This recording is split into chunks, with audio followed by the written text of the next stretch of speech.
Well, good afternoon, everybody. Thank you for coming to our webinar, Home Buying and Selling in Today's World, the Impact of the Coronavirus Pandemic on Residential Real Estate. Presenting along with me today is my wife, Jane. So we are Jane and Vincent Sear. We are realtors with the Sear team at Keller Williams Real Estate in Westchester, Pennsylvania. And we want to discuss a few things today. Whether or not you've ever owned a home, whether you're planning on buying, selling, or both. We're here to answer some questions you may have, especially to understand better today's housing market, given the new normal of coronavirus and how that's going to impact how we buy and sell real estate for our clients in the upcoming future, which we think is going to last for a significant period of time. A little bit of information about ourselves. Jane and I have a combined 15 plus years of residential real estate experience. We have multiple designations, both from the selling side and the buying side, luxury specialists, we are senior specialists, and myself, I have also my associate broker license.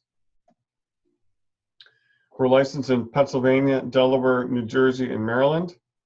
We serve clients in the southeast part of Pennsylvania, primarily in the Delaware and Chester County area, with some sales in northern Delaware and in southern Montgomery County. Our clients range from first-time home buyers to luxury clients. And we run our team out of our Keller Williams office, as we mentioned before, in Westchester, Pennsylvania. Okay, we want to give you an idea of the current state of the real estate market in Pennsylvania. This is as of today, May 6, 2020. We know that there are some areas of Pennsylvania that are going to be opening up into the yellow designation. Our governor has defined 3 different color codes for our state: red, yellow, and green, each one meaning a different level of quarantine or restrictions on what activities can and can't take place. Currently, the entire state is under the code of red. In May 8th, they will have certain areas of the state, mainly in the northwest and the north central. Those counties, there's 24 of them, they will go into a status of yellow. But since March 19th, we have been in red. And since Pennsylvania real estate services were deemed non-essential, that meant no real estate activity could take place, with some exceptions for some transactions that were in process during this time. But for the most part, fairly restrictive on any kind of activity that we can do. Clearly, in-person activity has been virtually shut down. So the activity that does take place is mostly virtual. And if you weren't able to get some of your properties photographed or positioned in a way to do virtual, then you were restricted in being able to even to schedule photographers right now to go and do that. So everything right now is virtual, no in-person activity of anything. So that includes listing, buying, and showings. No inspections, no inside appraisals, municipal use and occupancy inspections or resale certificates are also prohibited, mostly because the municipalities are shut down as well. And up until just recently, May 1st, there wasn't any construction activity allowed. New construction activity has now been reopened as of May 1st. It still does not mean that new construction sales can take place, but new construction activity regarding buildings of the home can resume and did resume on May 1st under fairly significant and reduced activity guidelines, limitations on the number of people within a house, sharing of tools, hand washing stations, masks, the protocols that you would start expecting in almost all the activities were going to be taking place. So the webinar here addresses once we are cleared to do business. So we expect counties across Pennsylvania to start opening up in a phased approach based upon data that the governor and his advisors are providing to him on the level of coronavirus growth. And once they deem an area satisfactory to change status, it will then change from red to yellow. And once we go into yellow, then all real estate activities can resume, but within a limited manner. So you might be thinking, is now the right time to buy a home? Is now the right time to sell a home? How can we buy a home in a COVID-19 world? How can we sell a home in a COVID-19 world? What's pricing going to be like? And what is inventory going to be like? We're going to try to address these topics in this webinar. Is now the right time to buy a home? This could be an opportunity to buy. Interest rates are low, very low. They're at historic lows, somewhere between 3 and 4%, which historically is low, and we foresee that to remain that way. Buying competition is going to be reduced due to lost jobs. So we know that the toll on the economy has been significant, and that many people who may have been in a position to buy a home in February no longer find themselves in that position. However, that means there still are people that can buy a home, and you will have fewer people to compete against on some of these properties. Jamie, want to give an example on maybe what that could mean for a prospective buyer today? So, there might be buyers that might have lost their jobs or taken unemployment and not showing income. But that's okay, because you know what? They might not be able to buy as soon as we come off this pause, but they might be able to buy at the end of the year. So we think those buyers are going to end up buying end of the year, beginning of 2021, which is fine. Still have great opportunities to purchase homes. But they're not going to be competing against you today. No, they're not. So, before this all happened, we were finding that we were having multiple offers. I mean, a lot of multiple offers, like over a dozen, and we'd have a lot of people who are disappointed because they couldn't get a house. It might have an opportunity that you'll have less competition going to purchase a home. So might actually get that house. And if you're listing your house, instead of having 14 offers, you'll still probably get 2-3 offers. And they're still solid offers. So it's a good thing. So sellers still want to get their home sold. Buying activity in March and April has been curtailed, and for the most part, we're going to see that in May as well. But the reasons that sellers had for selling still exist.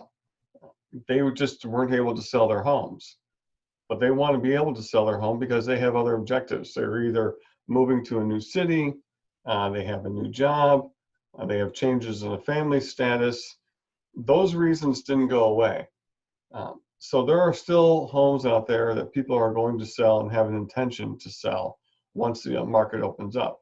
So you're going to have opportunity for you to be able to see some homes because people do want to sell their homes. You may not be seeing everything right now because some of it's in a hidden inventory kind of state, and we'll talk about that. But there are sellers out there who want their homes sold prior to the next, second wave or whatever change. Price increases will be slowing. Note, this does not mean that we think there's going to be a significant reduction in prices. We believe that prices are going to be firm. They may go up a little bit, but we think that the rate of increase is going to slow down a bit from when you last saw those increases prior to the coronavirus, where we saw 6, 7, 8% increases in home prices. We're now expecting maybe 1 or 2%, or prices being a little flat. So that's an opportunity for you to get in now before prices start increasing again. There's an inventory of homes that are on the sidelines that offer more choice. So right now there are homes that you may not be seeing on the market because once the coronavirus hit, many of the agents took all those homes they had already on the MLS and put them into a temporary off the market status, which then stops the feeds out to the realtor.com, the Zillow.com, etc. So you're not seeing those. There are also significant number of homes that agents are holding back and not putting on the market because we're waiting for some certainty on when we're able to start doing the activity necessary to get a home prepared and positioned so we can put it on the market and actively market it. So when we get our release from red status to yellow, you can expect to see a increase in the supply of homes that come on the market, at least initially for the first 3, 4, 5 weeks of coming out of this. As sellers start getting more familiar with what the new process is going to be, as we start getting the homes positioned to get on the market and maybe get some of the refinements that we need to do, especially in positioning for virtual showings and getting some of those pieces in place, you're going to start seeing these homes come on the market. So you're going to have some more choice that's available to you. So it's a great time for you to be able to buy because you may have opportunities to see different types of homes that may be something of your interest. Well, how about now is the right time to sell a home? Okay, why this could be an opportunity for you to sell. Interest rates are low. So while it's good for the buyer, the interest rates are low, it's excellent for you because you're going to have buyers that have more buying power. Their interest rates are low. The amount that they're going to be making in their monthly payment is reduced because of the low interest rate. So that means they can afford more home, which means that they're going to be actively out looking. Interest rates being lower also help you because if you're selling, there's a potential that you're going to be buying as well. So there's a great incentive for you to be able to sell now while the prices are strong and be able to buy while you can get low interest rates. There are buyers looking for homes now, especially now they've been in their current home a long time. So what are we thinking about our buyers now, Jane? What's going through their head? So right now we've had a lot of people in place for about 6 weeks in our state. So if you're talking about anybody renting like an apartment, so they've been in maybe an apartment in a 700 square feet for about 6 weeks. So they're ready to maybe buy something bigger. Also, buyers want to make that change. Maybe they are living in a house that doesn't have all the things they need. We're finding that some of our clients are going to be working from home on a permanent basis. So they might need more an office space or an area that they can actually work from home. Right now, we can't work out with gyms. So we're going to maybe have people looking to maybe buy a property that's going to have an area that they can have gyms. So buyers are going to start looking at more lifestyle that they're going to be spending a lot more time at home because guess what? A lot of our entertainments is going to be gone for at least another, till the end of the year, we think, or longer, correct, Vince? Yeah, I agree. So it's a great opportunity for both buyers and sellers when we come off this pause to actually get that house that you actually want to spend time in. So inventory is low now. So if you're selling a home, inventory is low and the demand is strong. So clearly the supply and demand, the economics would tell you that there's going to be at least stability in the pricing and there's going to be demand for your home. Well, which is going to be helpful. Hopefully you can have significant demand for your home. And you may be one of few homes that are available because we're still going to have a inventory shortage even after we have this first onset of homes coming on the market. While we mentioned that new construction has begun starting May 1st, new construction was on pause for the same period of time that we've been on since mid-March. That's a significant period of time that new construction really values that they lost. The springtime, the weather being good or starting to improve, they can get out there and they can start doing some work. Well, they haven't been able to do any of that work now for 6 weeks. Right. And usually new construction, it'll take between 4 to 6 months to start the process and actually you get the keys to move in. So if the sales office has not been open for 6 weeks, all that inventory has been slowed down too. And that work has been off also. And they've also delayed in as they come back, they're not going to be able to start back as quickly as you would like because of these new guidelines. So instead of having a team of people on a site, you may have a smaller team. You may not be able to get the same workers back because they may have moved on to other jobs, or they may not want to come back to the work site because they're concerned about their own health and they don't want to take the risk. So we may have some delays in the normal construction process in which it may be slower now to build a house. So why is all this important for you as a seller? Well, as a seller, you're competing against homes that are on the market that are resale, that are existing homes that other people are trying to sell, and you're competing against new construction. You now are going to have less homes to compete against, which then makes your home that much more special, especially if we have people thinking about a second wave or some potential in which we go back from yellow in order to red. And they want to say to themselves, I need to get a house now. I can't wait 9 months to have a house built. I want to make sure that I have my family where I want them to be before something else happens again. So they're going to be looking at the resale versus the new construction. So it's a good opportunity if you're trying to sell your home. As we said before, prices are firm. We see limited signs of property distress. This is not a 2008, 2009 type of scenario in which we had a mortgage crisis, we had devaluing of properties, and we were concerned about selling now because tomorrow the price could be lower. We think prices are firm, they're going to stay firm. There's a significant shortage of inventory. So at this point in time, we are not worried about that. Will we have some people in scenarios and situations that are not going to be favorable, in which they're going to be forced to sell or required to sell to escape some hardship? Yes. That still is yet to come, and we don't see it in the same destructive manner that we saw in the financial crisis. Jane, you were selling back in the financial crisis. That was a different scenario, wasn't it?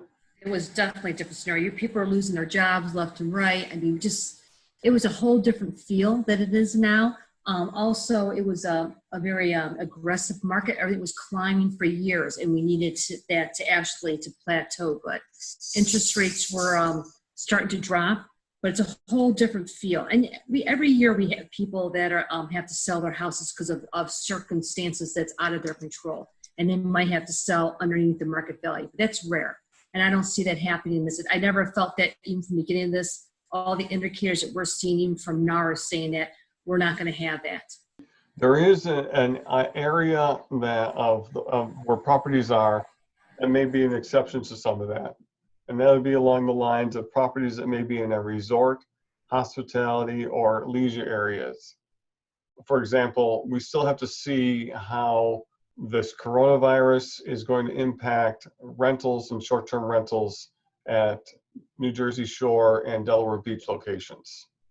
We don't know how property rentals or property values are going to be in areas where people had a high Airbnb rate and they used the Airbnb as a mechanism for their property. We wonder how some of those valuations may end up on this. It's still early to see. If you had rentals or properties, investment properties, maybe around Disney World and locations like that, we don't know how that's all going to be impacted. So anything that requires travel, anything that was around venues or areas that had large groups of people, we know that those are impacted. We know that those still are under fairly significant restrictions, and we don't know what the impact of those activities or lack of those activities are going to be on some of those areas of real estate. So that's to be watched. Well, how about buying a home in this COVID-19 world? So we think it's a great time to buy. We think it's a great time to sell. And, we're realtors, and we say that all the time. And we believe it's true. There are great opportunities at all times, depending upon your situation. We know how to navigate through those. If you're out there trying to buy a house now in this COVID-19 world, how do you do so? So for one, you can expect that the process may be more cumbersome and more procedural, and have more items or steps we're going to have to follow for the process. We have to keep this in mind. that sellers are reluctant to have people in their homes. In the past, a home showing was just an inconvenience to a seller. Now, a home showing introduces some element of health risk to a seller, and that is a different mindset. Jane, so if you were raising, like our house back in Garnet Valley when we had our kids and we were under 60 some days of quarantine and everything was sort of sterile within your environment, how would you feel about having somebody come into your house from the outside now, given these same circumstances? I'd be very nervous back then. I'd be worried that anybody's carrying something in the house could expose my family. So as what Vince will tell you, how we're going to put in some process to protect our clients and protecting whoever we're coming in contact with if we're going to other sellers' house. But I'd want them to be protected coming in my house and make sure they're not walking around with the COVID virus in their system. So open houses are going to be prohibited for some time. Don't expect the Sunday open house and the large group of people coming through and gathering all sorts of information. Those days are not going to be around for a while. We are trying to limit the number of people that are going to be coming into a house. The restrictions on how many people can come into a house could be down to as many as just 2 people in a house for a showing. But clearly, you're not going to see any in-person open houses. So buyers, you're going to need to be prepared for the following. Here's what's probably is going to be expected of you for the showing, and your agents need to be practicing these protocols, okay? You're going to have something either from the brokerage or from the state. We are expecting 2 new forms from the Pennsylvania Association of Realtors to be issued tomorrow for both listings and for buyers that are going to address some level of hold harmless, some level of attestment that you are not demonstrating symptoms of coronavirus or COVID-19, so that we can have some assurance that we don't have a demonstrable presence of a person that could potentially infect a seller's home. So expect some level of forms that you may have to sign off on. Expect that you're going to have to wear protective gear, personal protective gear or equipment, PPE. That would include gloves, masks, and we know right now it's going to also include booties, so that you will have that required before you enter into the house. You want to prepare that you have some of your own. Don't count on your agent to be able to have those, but if you are an agent, I would be preparing to gather some of this PPE and have it available in case you have buyers who are not prepared with it to go enter a home. I will tell you right now that the sellers and the listing agents, if they're following along the protocols as pretty much mandated by the state for us to follow and our association, that nobody's going to be coming into a house without this. There'll be a limited number of people in the showing. Right now, we're seeing that limitation to be 2 people. That can be an agent and a buyer. It could be, if you were a couple, it could be the agent and buyer number 1, and then come out, and then agent and buyer number 2. If the seller permits and the listing agent permits that buyers can go in unaccompanied without an agent, it could be then the 2 buyers. So that's going to be some scenarios that may be a little different. You may have to do some tag teaming. Those people who are not in the house are going to have to be outside the house. They're going to have to demonstrate social distancing protocols of 6 feet away, still wearing the masks, etc. You're going to be asked to provide financial ability to buy. Don't be surprised if you're asked to provide a pre-approval from your lender, as well as a buyer's financial information sheet, which is a form that your agent can provide to you to attest to your income and your assets. You will be pretty much asked for this information prior to having the showing confirmed or taking place. Given the fact that the seller is putting themselves at risk and letting somebody in, clearly they want to see some demonstration that the buyer is qualified. that the buyer is able to come through and settle on that house and make the purchase. No more tire kickers. No more just shopping around, just seeing what's out there. If you are a serious buyer, you're going to go through all these steps and be expected that somebody's going to be asked you to go through these steps. If you're buying a home, you're going to have to do an awful lot of your own information gathering prior to that showing. So you're going to be looking at videos, you're going to be looking at pictures, you're going to see more 3D. Jane, what do you think that they should also be doing as far as like physically, trying to get more information about the house or the property before they come see it? Your buyer, you definitely want to look at the seller's disclosure, make sure that everything's on there. I would even ask the listing agent if they've done any inspections on the property. And you actually want to do a drive-by and see if you like the community. Do all those things before you go in any houses at that time. Get as much information you can on the property. That's the best way, I think, to handle this, and to just eliminate houses in your time to be looking at them. Your home showing time is going to be extremely valuable. You may not have multiple opportunities to go look at a house. We think it's important for you to look at that house, that you can't just make the buy virtually. Some people are doing it, and I know that they can do that, and you can have certain contingencies that make it conditional upon you actually physically seeing it. However, we believe that in the end, you are going to actually want to see that property.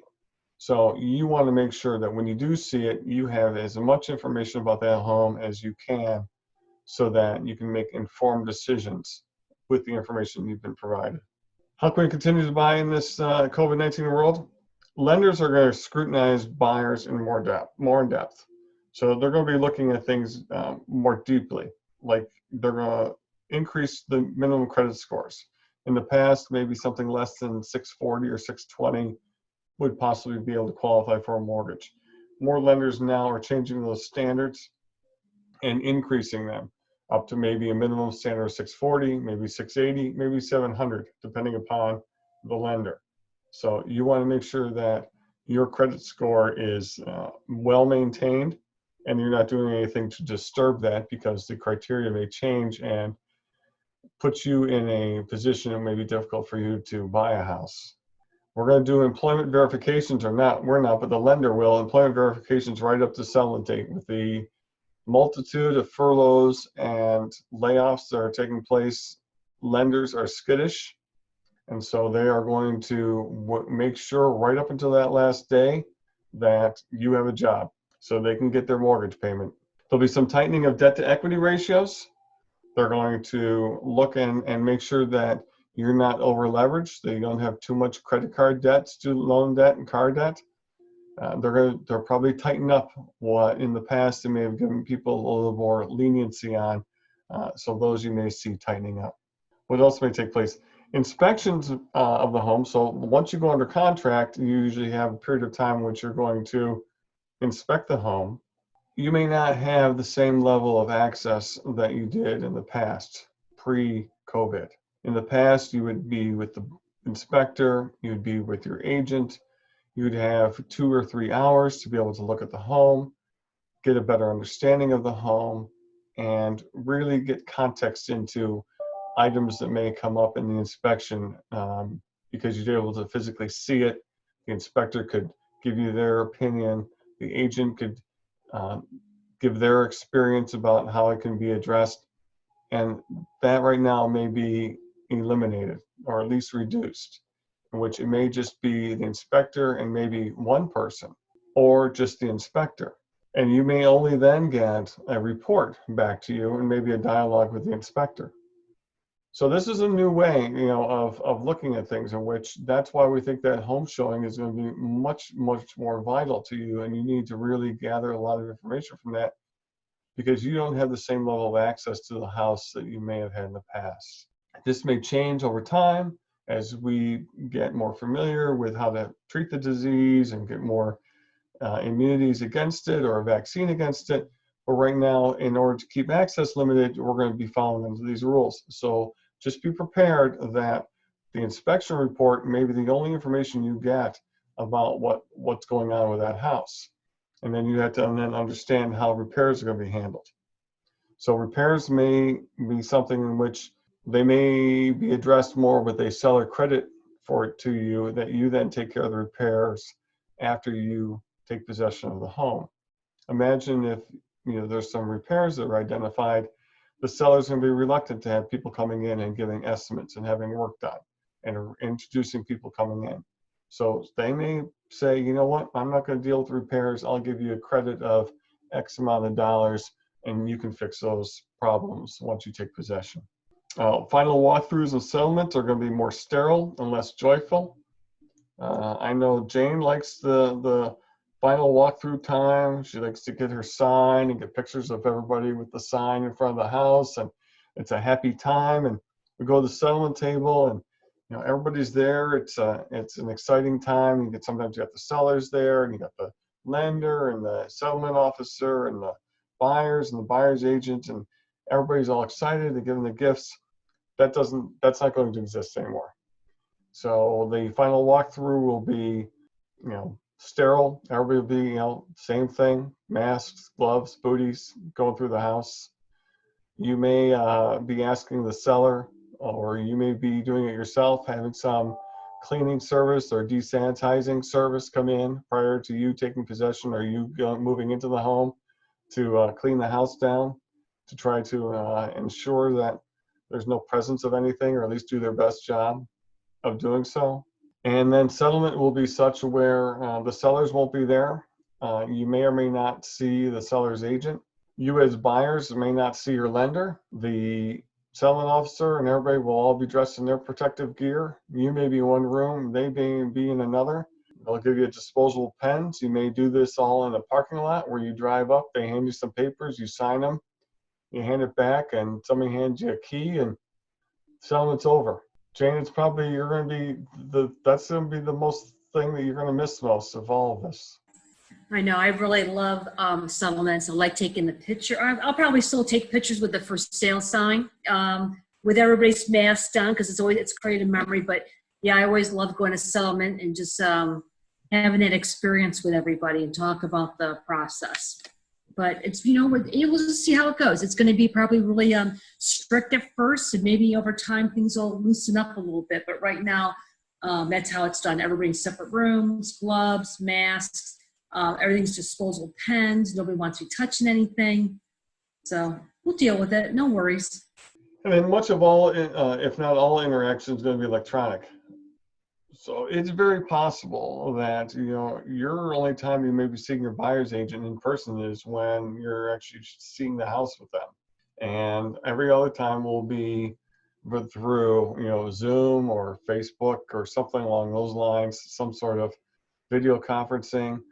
Most of our transactions can be completed electronically, document-wise. That's a process that's been in place for quite some time now. So that's really nothing new to our industry, except for those people who may have some struggles with technology, in which we still have to figure out how to get through the paper process with them.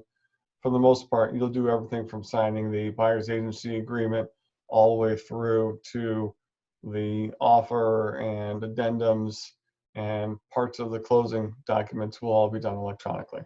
Now, how about selling a home in the COVID-19 world? You heard what it's going to be like to buy it, give you some samples, snippets of the selling side.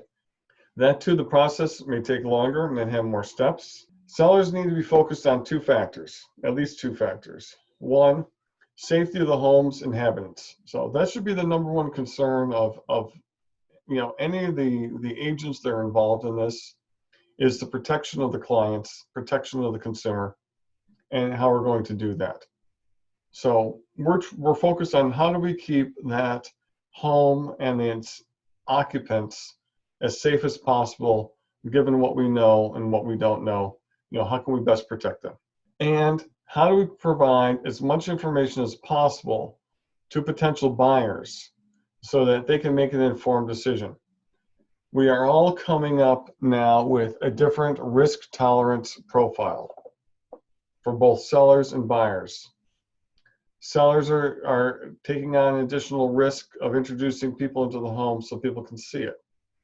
Buyers are taking on a risk because they're getting less access to a property to, evaluate as they try to make a $400,000, $500,000, $600,000 decision. So the risk level of both parties feels elevated, and both parties are going to have to learn how to live with that little bit of risk increase that they may have. But at the same time, we can reduce some of that risk by providing information to the buyers to maybe tell them how the home is through a pre-listing inspection. Maybe we can give them a pre-listing inspection and any of the repairs that were done prior to putting the home on the market, so the buyer can, when they make that showing request and actually go in and see the home, they can have that inspection report with them and evaluate in much more detail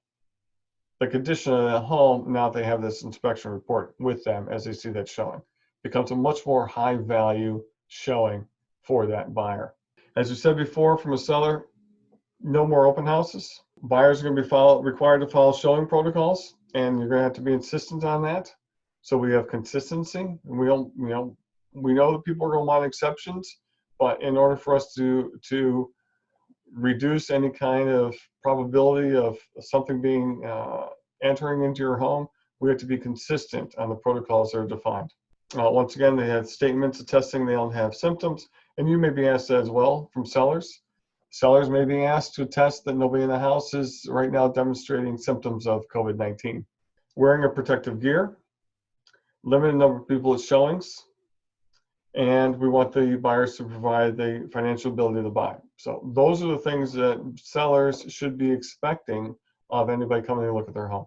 Given all of this, home preparation is going to be of utmost importance because buyers are pretty much looking at your home virtually or over the internet or however way you want to describe it. How your home is presented and shown over the internet is going to be key. It's going to be critical in order for you to be able to attract people who are willing to go through all of those obstacles to come see your home. It isn't just going to be like in the past where they may see that you have an open house and it looks like it's a nice place to go, and they drive in and they go look at the house and they may like it, they may not like it, they may not even be serious buyers.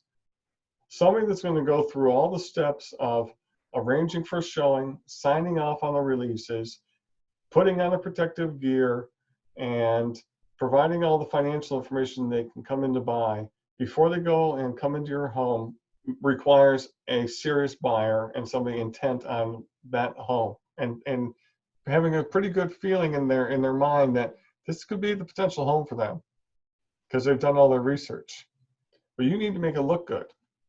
Staging and preparation for photos is going to be critical. More attention to paint colors, more attention to decluttering, more attention to make sure that you have professional photography, more attention to using 3D video in order to give people an ability to walk through the home virtually are going to be critical.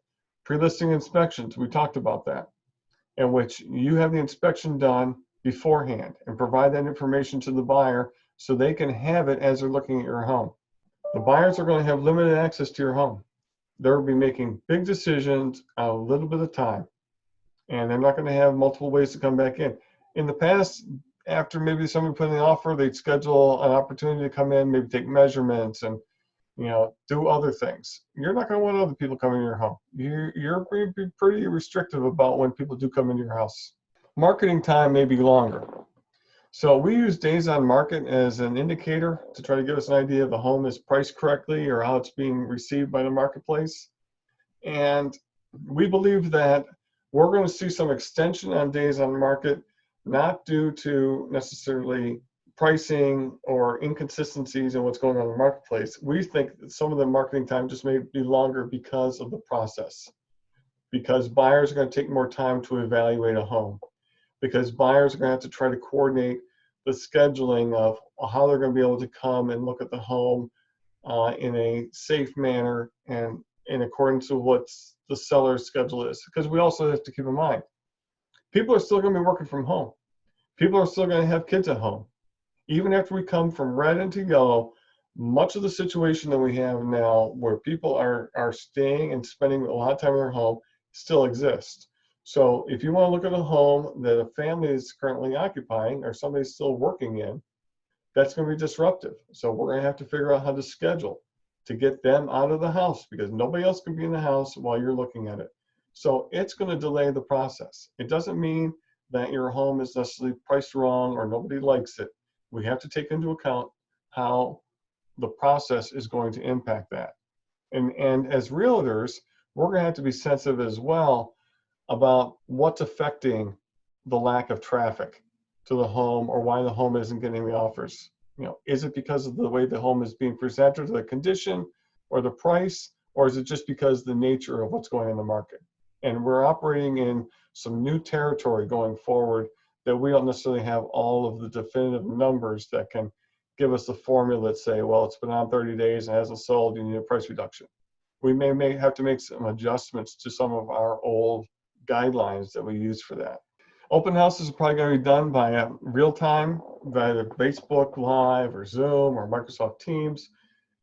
You're going to see variations of that. You're going to see guided open houses, of which an agent may be at their own workstation in their home, and they may be guiding you through an open house through the home. You may see open houses in which there is one person present in the house, and that's the agent, and they are guiding you through a home live, as you may then ask questions interactively with that agent. We're going to see a lot of different variations of that. People are going to learn new techniques on how to best to present the home, but expect a lot of that to take place. And that actually may not be a bad thing, because if you do a live version of Facebook, once you have that out there, you can have that repeated, and then people can look at it over and over again. So you actually may get more views and more people looking at your home than you ever did from doing a normal open house. More photos, video, 3D. Jane, how important it is on this presentation piece of getting this house ready? I mean, it's extremely important. Just imagine how you shop, and you shop online. If you saw like what your clothes look like when they come from the factory, you probably wouldn't buy them. So it's really important. We shop with our eyes, and you can't unsee things. So we've got to show your house at its best by having the 3D video, professional photographer. Like I said, before, most buyers shopped online, 90, 93%. Now it's going to be pretty much 100% now. And then they'll actually go out and look at the property. So it's really important that your house looks its best through these pictures, and how we get it staged and get it ready. And once again, like with buyers, much of not all interaction may be electronic. So from the listing presentation and signing of the listing documents all the way through the presentation of the offers and the final documents for settlement, pretty much may all be done electronically. One exception on that is that having deed packages done prior to settlement, in which the seller could sign off on the settlement documents and not have to be present at settlement. Still, Pennsylvania is a state that does not recognize e-notary at this point in time. So there will be some in-person finishing of settlement. It could be done prior to settlement, but we expect still that aspect of things to be in person at a notary or title office for a short period of time to finalize those documents. But everything else probably is something that could be done electronically throughout the transaction. So what are home prices likely to be? Well, in this context, we're speaking of the Philadelphia suburban market. All real estate is local. Supply and demand would indicate that pricing will be firm with some easing of price increase. So like we mentioned before, we think prices are firm. We believe there will be some increase, but not maybe as significant as we saw for the past 2-3 years. But we believe for the most part, home prices are going to be firm. We know that we're going to lose some buyers that are going to leave the marketplace because of unemployment or economic issues. We still believe there's a significant number of buyers that are going to affect on the demand side and still be present on the demand side. First-time price points for first-time buyers, price points less than $300,000. They're still drawing multiple offers. It is a high demand area. So many, many, many buyers, very few properties. Prices are going to be holding firm on those type of properties. And they're going to go fairly quickly. If you're in the mid-tier or move up, We still expect stable pricing. In that there's people who are going to be moving out of those first-time buyers. Let's face it, any of these smaller first-time homes, if somebody's been in them now with who knows how many people in their family for these multiple of days, clearly the house is going to feel too small, and they're going to want out. They're going to move up and say, the next house I quarantine in better have another room for me to hide in, or else, I don't know what's going to happen. So we still expect the mid-tier move-up pricing to be firm.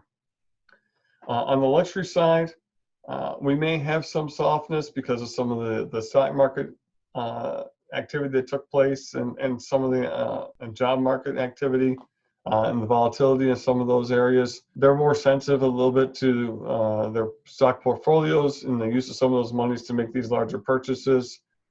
They may be also self-employed. They own, large businesses or medium-sized businesses, and they too have been impacted significantly, and they may be out of the home buying market for some time while they adjust on how their business may be affected by all of this change. How about the home inventories?